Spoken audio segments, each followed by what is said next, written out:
Public conversations today are crowded spaces. Voices rise quickly, slogans travel faster, and demands are sharpened for attention. We speak fluently about what we deserve, what we are owed, and what must be given to us, now, clearly and loudly. Rights have learned how to shout. They arrive with hashtags, headlines, and certainty. They are framed as urgent, non-negotiable, and personal. To question them feels risky. To pause feels like opposition. To listen feels like delay. But beneath that noise runs a quieter current. Responsibilities that are assumed rather than announced. Duties that arrive without applause. Expectations we inherit without consent and carry without naming, because naming them offers no immediate reward. We are quick to claim what protects us, slower to examine what sustains us. The language of entitlement is precise and rehearsed. The language of responsibility is vague, often uncomfortable, and rarely taught with the same passion. Some roles are performed silently, every day, maintaining order, restraint, care, patience. When they function, they disappear from conversation. When they fail, they become invisible only after damage is done. Noticed too late, discussed too briefly. Tonight's reflection begins there. Not with accusation, and not with instruction, but with a simple imbalance between what we loudly demand and what we quietly expect to exist, without asking who carries it, or at what cost. There is a reason rights take up so much space. They were born in moments of fear, when power felt heavy and unaccountable, when ordinary people needed words strong enough to stand between them and harm. Rights promise safety in uncertain worlds. They draw lines where authority must stop, where force must hesitate, where decisions must justify themselves. In that sense, rights are not noise. They are shields, raised because history taught us how easily power forgets restraint. A right is often described simply as a justified claim against others. Not a wish, not a favor, but a boundary that says, beyond this point you may not go. That clarity makes rights easy to rally around. They speak the language of injury and protection, which humans understand instinctively. We know what it means to be wronged. We recognize unfairness faster than we recognize neglect. Rights name harm sharply. They give suffering a vocabulary. In public life, rights are also measurable. They can be violated, defended, restored. They fit into courtrooms, speeches, and slogans. They offer something solid in a world that often feels arbitrary and overwhelming. And so rights become visible, portable, repeatable. They travel well across platforms and movements. They promise certainty where life offers ambiguity, and protection where trust has already been broken. This visibility, this necessity, explains their volume, not because people are selfish by default, but because history taught us to shout when silence once meant submission. In India, these ideas take a familiar shape.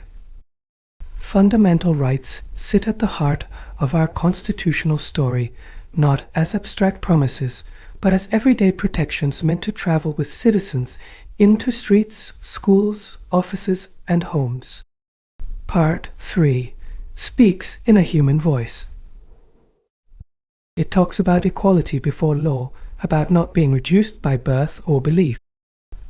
Article 14 appears quietly in daily life, whenever fairness is demanded without pleading. Freedoms follow closely. The freedom to speak, to assemble, to move, to choose a profession, Article 19 enters conversations, protests, and courtrooms, often without being named, but deeply felt when restricted or restored. Then there is dignity. Article 21 has grown over time, stretching beyond life itself into privacy, livelihood, and personal choice. It lives wherever the state is asked to explain why it interferes with a human life. These rights are not ornamental. They are activated in moments of friction, when authority overreaches, when procedures harden, when silence is imposed. They turn citizens from subjects into participants with standing. Remedies matter just as much. Article 32 exists so rights are not left helpless. It allows a direct knock on the court's door, acknowledging that protection delayed is often protection denied. Seen this way, fundamental rights are not slogans. They are lived safeguards, invoked unevenly, imperfectly, but repeatedly, whenever power needs reminding that it governs people, not permissions. Courts did not treat rights as frozen text. Over time, judges read them alongside changing realities, allowing meaning to grow without rewriting words. Interpretation became a quiet bridge between a written promise and a living society. Article 21 changed the most. Once narrow, it slowly opened outward. Life was no longer just survival. It became life with dignity, with choice, with space to breathe, without constant explanation or permission. Through years of judgments, the court listened to ordinary conflicts: detention, livelihood, privacy, environment. Each decision added a layer, not loudly, but steadily, shaping how power must justify itself before touching a person's life. In this process, dignity became central. Not as a slogan, but as a test. Does this action reduce a human being to an object? Does it ignore agency? These questions quietly redirected the law's moral compass. Judges sometimes said it plainly, that the Constitution is a living document, that procedure cannot suffocate substance, that rights must be interpreted in a manner that makes life meaningful, not merely animal existence. Landmark cases are remembered today as milestones, but they were once responses to fear, overreach, or neglect.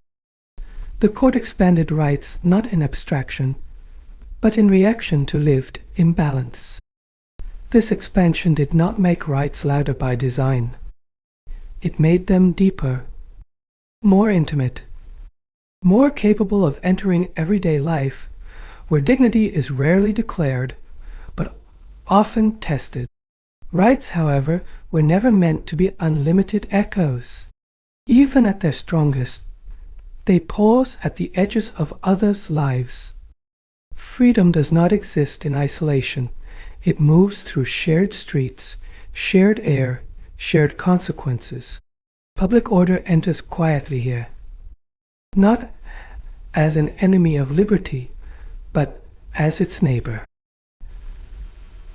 A protest meets traffic. Speech meets unrest. Expression meets the fragile calm that allows many freedoms to coexist without collapsing into noise. Morality and decency are harder to define, softer to hold. They change with time, place, and context. Yet they remain part of the conversation, reminding us that law listens not only to logic, but to social conscience. Security, too, carries weight. A state is expected to prevent harm before it arrives, not only respond afterward. That expectation presses against individual freedom, creating tension where certainty is rare and judgment is imperfect.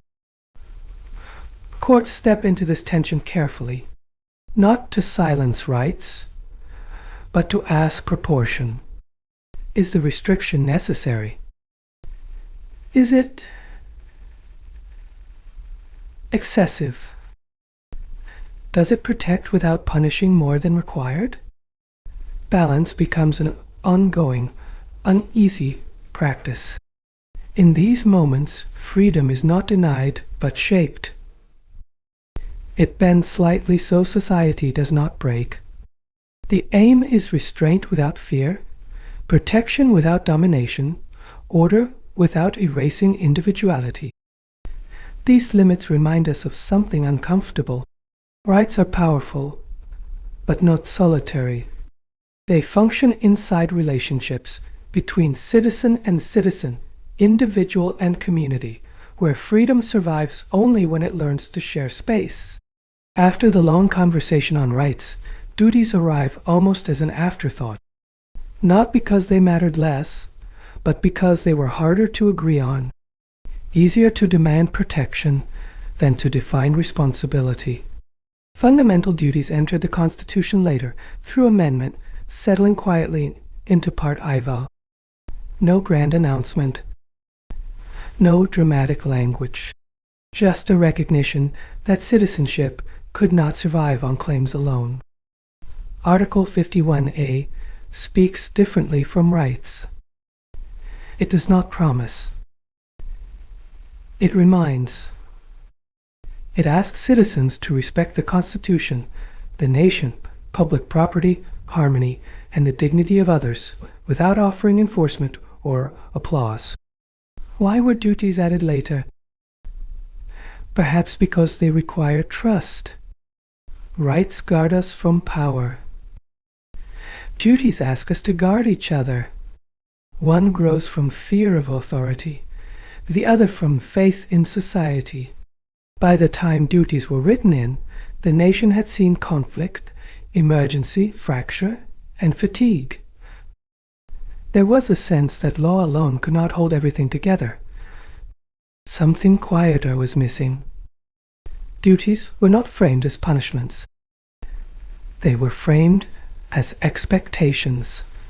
A moral vocabulary for public life, assuming citizens were more than litigants, more than voters, more than beneficiaries of protection. Placed after rights, duties stand like a pause. A reminder that freedom without responsibility becomes fragile. That a constitution can restrain the state, but only people can sustain a society. Duties remain quieter, partly because they cannot be demanded in the same way. There is no courtroom where a citizen can be summoned simply for failing to care, cooperate, or think beyond themselves.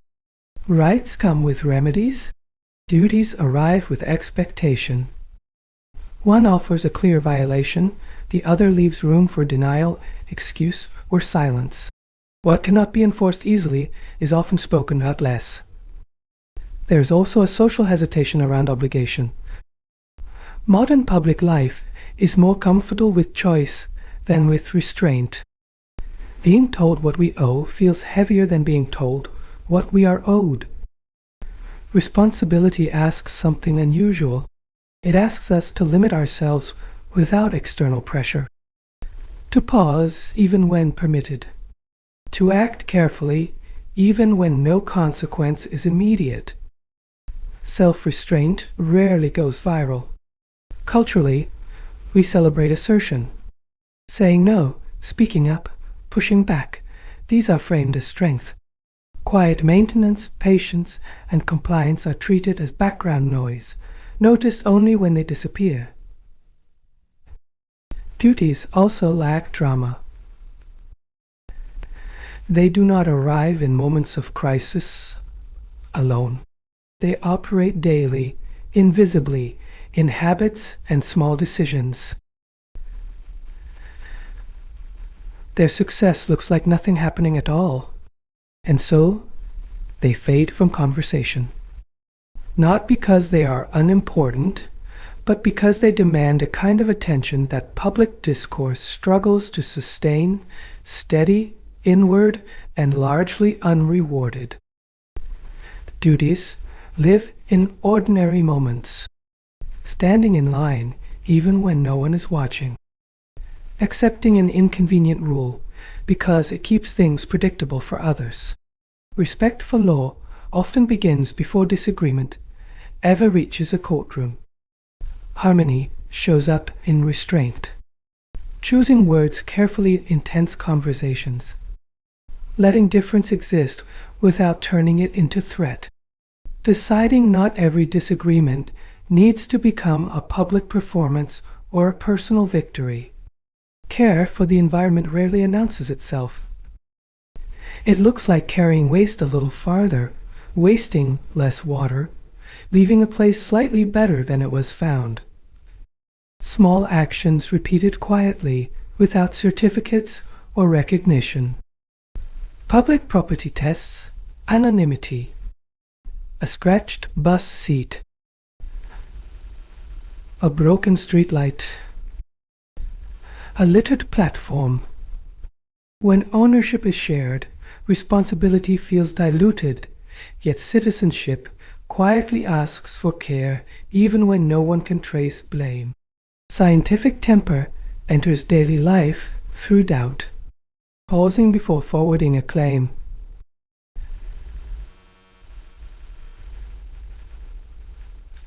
Asking how we know something is true.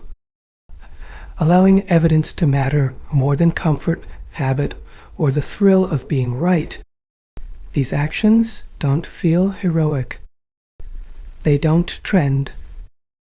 They don't arrive with applause. Yet they shape the atmosphere in which rights can actually function without constant friction or enforcement. Everyday citizenship is mostly invisible labor. It depends less on declarations and more on repetition, less on insistence, more on restraint. Duties work best when they feel unremarkable, done quietly, and done often.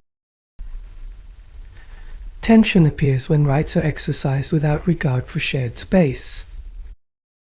A road becomes blocked, a neighborhood grows restless, a service slows down. No law is necessarily broken, yet something collective begins to strain. Protests make this visible. Expression is essential, but when duration, volume, or location overwhelms daily life, frustration spreads sideways. Not toward the message, but toward the disruption that lingers long after attention moves on. Congestion works the same way. Everyone claims the right to move, to park, to occupy. When each claim is valid in isolation, the result is paralysis. The conflict is not legal, it is logistical, emotional, and shared. Public spaces absorb these tensions silently.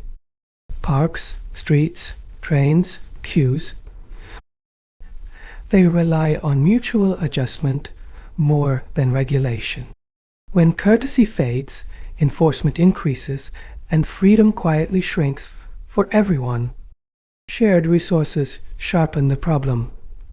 Water, air, electricity, time. Using them fully feels justified. Using them considerately requires awareness of others who remain unseen but affected. This gap produces irritation rather than outrage. Social friction rarely announces itself dramatically. It accumulates. Small delays, repeated noise, ignored norms. Over time, patience thins, trust erodes, and the sense of common life weakens. Here, the absence of duty does not cancel rights. It distorts them. What was meant to protect dignity begins to feel like entitlement, not because rights are wrong, but because balance quietly disappeared. At times, the Supreme Court has gently brought duties back into the conversation, not as enforceable commands, but as context, as reminders that rights do not float alone, detached from civic behavior. In several judgments, duties were used as interpretive background. When courts spoke about speech, protest, or environment, they often gestured toward responsibility, suggesting that freedom works best when exercised with awareness of others. The court has observed that balance matters, that liberty cannot be absolute in a shared society, that citizens are not merely recipients of protection, but participants in sustaining public order and mutual respect. Once, it was said that individual rights have to be balanced with social control, not as a warning, but as a description of reality. Too much tilt either way unsettles the structure meant to hold everyone. Environmental decisions reflect this clearly. Protection of nature was linked not only to state obligation, but to citizen conduct. The idea that preservation cannot succeed if responsibility rests on institutions alone. In speech and protest cases too, courts acknowledged discomfort. Expression was affirmed, yet accompanied by an expectation of restraint, an understanding that volume, timing, and place shape how freedom is experienced by others. These observations did not elevate duties above rights. They placed them alongside, suggesting that the Constitution imagines citizens not as isolated claimants, but as co-authors of the public space they inhabit together. Law and order depend on more than force. They rely on a shared willingness to comply even when enforcement is absent. Civic discipline begins where supervision ends, in moments when no authority is watching closely.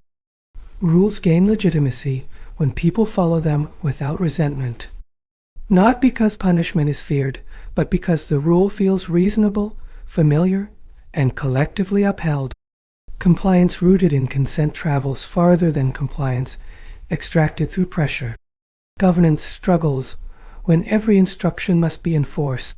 Policing every cue, every signal, every regulation exhausts institutions and hardens relationships. Authority becomes reactive, citizens become adversarial, and trust quietly erodes. Voluntary responsibility fills this gap.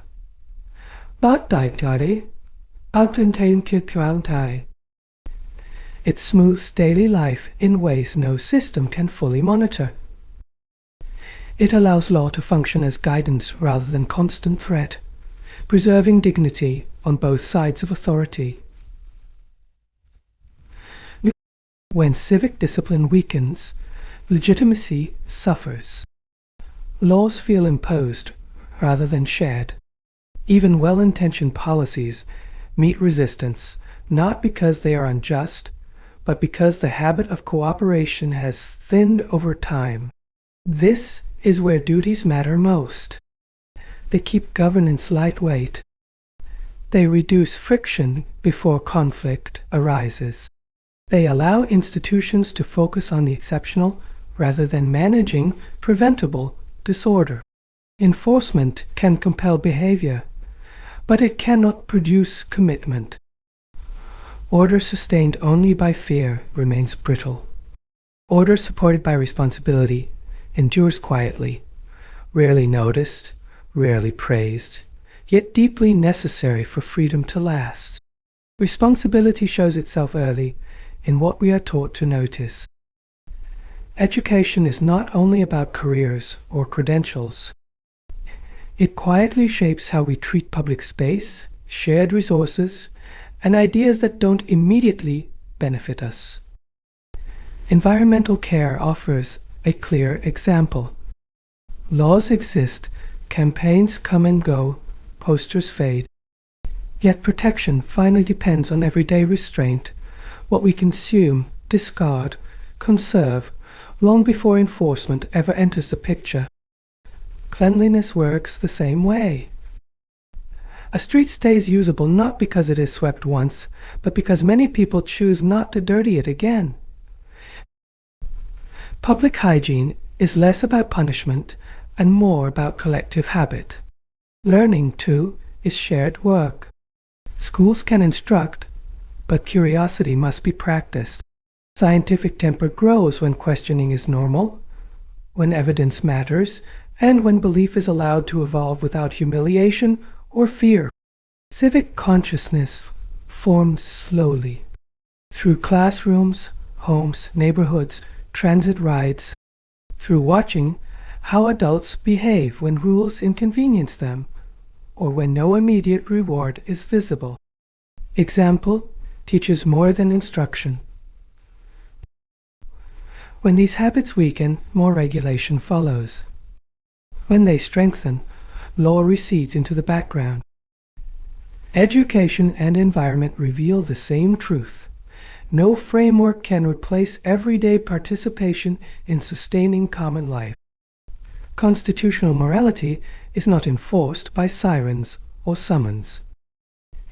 It lives in restraint, in choosing not to do everything one is legally allowed to do, simply because others must live alongside that choice.